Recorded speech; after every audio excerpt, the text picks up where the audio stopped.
నమస్తే ఫ్రెండ్స్, రవికిషోర్ మాన్కర్ మీతో మీరందరూ హెల్తీగా ఉండాలని కోరుకుంటున్నాను. అయితే ఈరోజు ఈఎంఆర్ఎస్ 2023 రీజనల్ లాంగ్వేజ్ 10 మార్క్స్ ఏదైతే ఉందో పార్ట్ 3.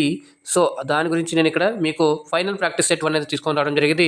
అది కూడా మీ యొక్క రిక్వెస్ట్ మేరకే చాలామంది కూడా రిక్వెస్ట్ చేశారు, తెలుగు కూడా చేయండి సార్ అని చెప్పేసి. సో దానికి దృష్టిలో ఉంచుకొని సో మీ అందరి యొక్క కామెంట్లు, సజెషన్స్ అన్ని చూసి కూడా సో నేను ఇది వీడియో చేయాలని నిర్ణయించాను. దానికి తగ్గట్టుగానే ఇక్కడ మీకు ఆ ప్యాటర్న్కి అనుగుణంగానే ఆ సిలబస్కి అనుగుణంగానే కొన్ని క్వశ్చన్స్ అయితే తీసుకొని రావడం జరిగింది. సో మరి మీకు ఎలా అనిపిస్తుందో అలాగే దానికి సంబంధించి మీ కామెంట్స్, సజెషన్స్ కూడా కింద తెలపొచ్చు. దానికి తప్పకుండా రిప్లై ఇస్తాను. అలాగే మీరు ఈ వీడియోని ఒక లైక్ చేయండి, అప్పుడే ఈ వీడియో చాలామందికి రీచ్ అవుతుంది. అలాగే మీరు ఈ వీడియోని చాలామందికి కూడా షేర్ చేయండి. ఎవరైతే కొత్తగా ఛానల్ సబ్స్క్రైబ్ చేసుకున్నారో వాళ్ళకి నేను చేసే ప్రతి ఒక్క క్లాస్ కూడా మీకు మొదటి నోటిఫికేషన్ రూపంలో అయితే వస్తుందండి. సో ఇక మనం రీజనల్ లాంగ్వేజ్ ఇది ఒకటే కాకుండా జనరల్ హిందీ అని చెప్పేసి ఈఎంఆర్ఎస్ జనరల్ హిందీ అని చెప్పేసి కొన్ని వీడియోస్ అయితే చేయడం జరిగింది. కొన్ని ప్రాక్టీస్ సెట్స్ కూడా చేయడం జరిగింది. దాంట్లో సిలబస్ తగ్గట్టుగానే క్వశ్చన్స్ తీసుకొని రావడం జరిగింది. ఇంకెవరైతే చూడలేదో వాళ్ళు డిస్క్రిప్షన్ బాక్స్లో వెళ్ళి చెక్ చేసినట్లయితే అవి కూడా మీకు అందుబాటులో వస్తాయి, మీకు కొంతమేర హెల్ప్ అవ్వచ్చు. సో మరి లేట్ చేయకుండా అయితే మనం ఇప్పుడు ఫస్ట్ క్వశ్చన్ అయితే చూద్దాం. కింది వాణిలో గుణసంధి పదము కానిది ఏది? నరేంద్రుడు, సమరోత్సాహం, దీన్ని రోజు వేసుకున్నాను, సమరోత్సాహం. నెక్స్ట్ బ్రహ్మర్షులు, మునీంద్రుడు. ఇక్కడ మనకు ఆన్సర్ వచ్చేసి మనకు మునీంద్రుడు. ఎందుకు అంటే ఇక్కడ ఇది వచ్చేసి మనకు ఈకారము వస్తుంది కాబట్టి ఇది మనకు సవర్ణ దీర్ఘ సంధిలో వస్తుందన్నమాట. సో మిగతా పై మూడు ఏవైతే ఉన్నాయో అవన్నీ కూడా మనకు గుణసంధికి సంబంధించి ఉదాహరణలు.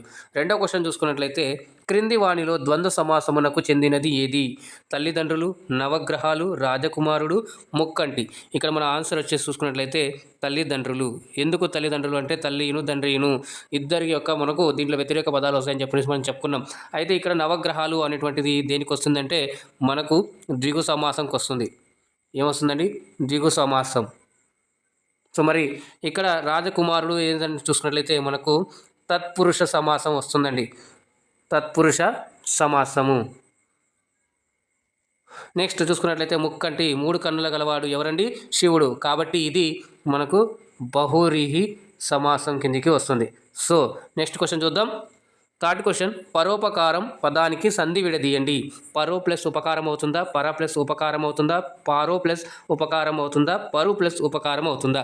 సో మనం ఇక్కడ చూసుకున్నట్లయితే పరు ప్లస్ ఉపకారం. మరి ఇది ఏ సంధికి వస్తుంది అంటే మనకు ఇది గుణ సంధికి చెందినటువంటి పదంగా వస్తుంది. పర ప్లస్ ఉపకారము, అకారానికి ఉపకారం ఊ మనం కల్పించినట్లయితే అది మనకు పరోపకారము. ఓ ఎల్ఎసి ఓగా మారుతుంది. ఏఓఆర్లు ఈ ఊరులు పరమైనప్పుడు మనకు ఏఓఆర్లు వచ్చినో అదే మనకు గుణసంధి అని తెలియజేస్తుంది. ఇక మిగతావన్నీ కూడా అవి కరెక్ట్ కలయిక కాదు, కరెక్ట్ విడదీయడం అయితే కూడా కాదు. నెక్స్ట్ క్వశ్చన్ చూస్తున్నట్లయితే ముక్కండి ఏ సమాసము? తత్పురుష సమాసము, ద్వంద్వ సమాసము, బహురీహి సమాసము, ద్విగు సమాసము. ఇక్కడ మనం చూసుకున్నట్లయితే మన యొక్క ఆన్సర్ వచ్చేసి మూడు కన్నుల గలవాడు శివుడు. కాబట్టి మనకు ఇక్కడ చూడండి బహురీహి సమాసం కింద వస్తుంది. దీంట్లో చూడండి రెండు పూర్వ పదము, ఉత్తర పదము రెండు ఇంపార్టెన్స్ ఉండగా మనకు మూడో పదం వైపు సంకేతం చేస్తుంది. మూడో పదం వైపు సంకేతం చేస్తుంది. అది ఏంది? శివుడు అని చెప్పేసి కదా. ముక్కంటి మూడు కన్నులు అని కూడా చాలామంది కూడా దీనికి దిగు సంధి కూడా చేస్తూ ఉంటారు. కానీ ఇక్కడ మనకు బహురీహి సంధి వస్తుంది. దిగు సమాసము అంటే ఇక్కడ మనం చూసుకున్నట్లయితే దిగు సమాసంలో మీరు ఇక్కడ సంఖ్యావాచకం వస్తుంది. మొదటి పదం పూర్వపదము సంఖ్యావాచకంగా ఉంటుంది. సో అందుకని మనకు సంఖ్యావాచకం అప్పుడు వస్తుంది, వాచకం. నెక్స్ట్ చూసుకున్నట్లయితే తత్పురుష సమాసం. దీంట్లో విభక్తులు వస్తాయి, మీకు విభక్తులు వస్తాయి. ముందు మీకు కొన్ని క్వశ్చన్స్ వస్తాయి, దాన్ని చూడగానే మీకు అర్థమైపోతాయి అనమాట. ద్వంద్వ సమాసము ఇప్పుడే ఇంతకుముందు ఒకటి చెప్పుకున్నాం. తల్లిదండ్రులు, కూరగాయలు, అన్నదమ్ములు, అక్క చెల్లెలు ఇవన్నీ కూడా దీంట్లోకి వస్తాయి. నెక్స్ట్ ఫోర్త్ క్వశ్చన్ చూసుకున్నట్లయితే ధరణి పర్యాయ పదము. ధరణికి సరైన పర్యాయ పదము ఏంటి? భూమి, ధరిత్రి, పృథ్వీ, పైవన్నీ. సో ఇక మనం చూసుకున్నట్లయితే పర్యాయ పదాలు ధరణి అంటే భూమి కాబట్టి దానికి భూమి వస్తుంది, ధరిత్రి వస్తుంది, దానికి పృథ్వీ వస్తుంది. కాబట్టి మనకు ఆప్షన్ వచ్చేసి డి, పైవన్నీ. నెక్స్ట్ క్వశ్చన్ చూసుకున్నట్లయితే మనం సిక్స్త్ క్వశ్చన్, ప్రత్యేకం పదానికి వ్యతిరేక పదము ఏమిటి? ఏ విశిష్టత, బి సామాన్యము, సి అల్పము, డి ప్రాధాన్యము. ప్రాధాన్యము అంటే ఇక్కడ చూడండి ప్రత్యేకం అంటే స్పెషల్, మామూలు. స్పెషల్కి మనం చూసుకున్నట్లయితే ఆపోజిట్ నార్మల్ కాబట్టి మనకు ఆన్సర్ వచ్చేసి సామాన్యము. విశిష్టత అనేటువంటి ఒక పదము ఏదైనా ప్రాముఖ్యత కలిగి ఉన్నది. అల్పము దానికి మనం చూసుకున్నట్లయితే వ్యతిరేక పదం చూసుకున్నట్లయితే అధికము అని కూడా వస్తుంది, అధికము. ఫ్రెండ్స్, ఇంతవరకు ఇంకెవరైతే వీడియోని లైక్ చేయలేదో వీడియోని లైక్ చేయండి. అలాగే వీడియోని చాలా మందికి కూడా షేర్ చేయండి. అలాగే ఛానల్ కొత్తగా అయినటువంటి ఛానల్ సబ్స్క్రైబ్ చేసుకొని పక్కన గంట సింబల్‌లోకి ఆల్ అని సెలెక్ట్ చేసినట్లయితే నేను మీకు చేసే ప్రతి ఒక్క క్లాస్ కూడా మీకు మొదట నోటిఫికేషన్ రూపంలో అయితే వస్తుందండి. సో ఇగో దీనిపై మీ కామెంట్ ఏంది, మీ సజెషన్ ఏందో కూడా కింద నాకు తెలియజేసినట్లయితే దానికి అనుగుణంగా నేను మీకు తప్పకుండా రిప్లై ఇస్తాను. అలాగే రాబోయే వీడియోలో కూడా దానికి అనుగుణంగా నేను మీ మార్పులు చేసి అయితే మీకు మంచిగా ఒక మంచి స్టాండర్డ్‌గా అయితే అందించడానికి అయితే ప్రయత్నం చేస్తాను. ప్రాధాన్యము అనేటువంటిది మామూలు పదం కాబట్టి, ఇంపార్టెన్స్ కాబట్టి, అన్‌ఇంపార్టెన్స్ అలా కూడా వస్తాయి కాబట్టి ఇది మనకు ఈ క్వెషన్‌కి ఆన్సర్ వచ్చేసి సామాన్యము. ఇక సెవెంత్ క్వెషన్ చూసుకున్నట్లయితే క్రింది వాణిలో సవర్ణ దీర్ఘ సంధికి చెందని పదము ఏది? సవర్ణ దీర్ఘ సంధి అంటే ఏందంటే రెండు ఒకే వర్ణము రావాలి. లైక్ ఆ ప్లస్ ఆ కానివ్వండి, ఈ ప్లస్ ఈ కానివ్వండి, అలాగే ఊ ప్లస్ ఊ, ఇది లేదా పెద్ద ఊ. లైక్ ఇప్పుడు ఆ ప్లస్ ఆ కానివ్వండి, ఈ ప్లస్ ఈ కానివ్వండి, ఇలాగా ఏదైతే సేమ్ అదే వర్ణం చెందినదైందో అది మనకు సవర్ణ దీర్ఘ సంధి కిందకి వస్తుంది. మరి ఇక్కడ చూడండి, గిరీషుడు, గిరి ప్లస్ ఈశుడు, గిరీషుడు. విద్యాలయం, విద్య ప్లస్ ఆలయం. రామావతారం, రామ ప్లస్ అవతారం. ఏది కాదు. మరి ఏది కాదు అనేది ఇది మూడు ఏంది సవర్ణ దీర్ఘకు చెందినవే కాబట్టి ఏది కాదని మనం ఆప్షన్ చూసుకున్నట్లయితే మనకు డి ఆప్షన్. ఇక్కడ వేరేది సమాసం అంటే రెండు పదాల కలయిక, రెండు సార్థక పదాల కలయిక, రెండు అచ్చుల కలయిక, రెండు హల్లుల కలయిక. మన ఆప్షన్ వచ్చేసి సరైన చూసుకున్నట్లయితే మనకు రెండు సార్థక పదాల కలయిక, రెండు సార్థక పదాల కలయిక. రాజకుమారుడు, రాజు అనేది ఒక మీనింగ్ ఉంది, కుమారుడు అనేటువంటి దానికి కూడా మీనింగ్ ఉంది కాబట్టి రాజకుమారుడు.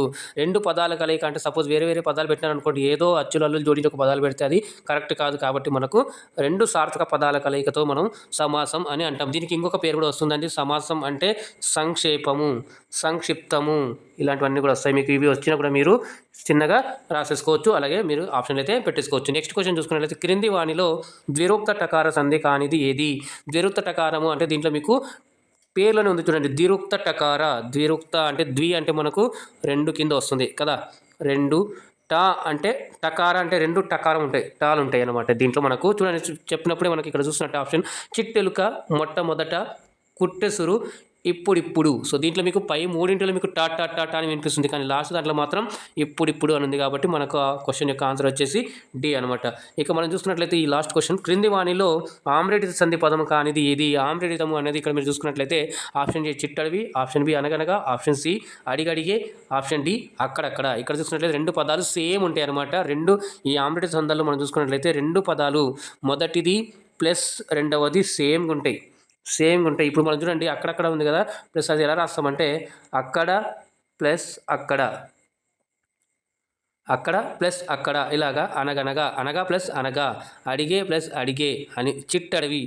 చిట్టడవి అంటే చిన్న అడవి అని చెప్పేసి వస్తుంది. కాబట్టి మనకు 10th దానికి వచ్చేసి ఆప్షన్ మనకు A is the correct answer. So మీకు ఈ వీడియోపై ఎలా అనిపించిందో మీరు కింద కామెంట్ సెక్షన్లో కామెంట్ చేయండి. దాన్ని తప్పకుండా నేను రిప్లై ఇస్తాను మీకు. దానికి అనుగుణంగా నేను కూడా చేంజెస్ చేసి మీకు ఒక మంచి ఎఫిషియెంట్ వీడియో అయితే ఇంకా ఎఫిషియెంట్గా అయితే బాగా అందించడానికి అయితే ప్రయత్నం చేస్తాను. అలాగే ఇప్పటిదాకా ఇంకా ఎవరైతే లైక్ చేయలేదో వీడియోని లైక్ చేయండి. మీకు హెల్ప్ అయితే కనుక ఇంకొకరికి హెల్ప్ అవుతుంది కాబట్టి మీరు ఒక లైక్ చేయండి, అలాగే షేర్ చేయండి. ఛానల్ సబ్స్క్రైబ్ చేసుకొని పక్కన గంట సింబల్‌కి ఆల్ అని సెలెక్ట్ చేసుకోండి. అప్పుడే మీరు నేను చేసే ప్రతి ఒక్క వీడియో కూడా మీకు మొదటి నోటిఫికేషన్ రూపంలో అయితే వస్తుంది. ఇక నేను చివరికి చెప్పేది ఏంటంటే మీరు సురక్షితంగా ఉండండి, జాగ్రత్తగా ఉండండి. మీరు నన్ను టెలిగ్రామ్, ఫేస్బుక్లో కూడా ఫాలో అవచ్చు. దానికి సంబంధించిన లింక్స్ కింద డిస్క్రిప్షన్ బాక్స్లో అయితే ఇవ్వడం జరిగింది. అలాగే మనం చూసుకున్నట్లయితే move forward with positive vibrations అంటున్నాం. అయితే ఇక్కడ ఏంటంటే మనం ఎన్నో రకాల సమస్యలను ఎదుర్కొంటుంటాం. సో వాటిని చూసి భయపడకుండా ముందుకెళ్ళి మనం ఎటు పరిస్థితులు కూడా వెనకాడకుండా ప్రయత్నం చేసినట్లయితే ఏదో ఒక రోజు తప్పకుండా విజయాన్ని అనేది సాధిస్తాం. కాబట్టి move forward with positive vibrations అని అంటుంటాం. మళ్ళీ కలుద్దాం మరొక క్లాస్తో. అందాక ధన్యవాదాలు. జై హింద్.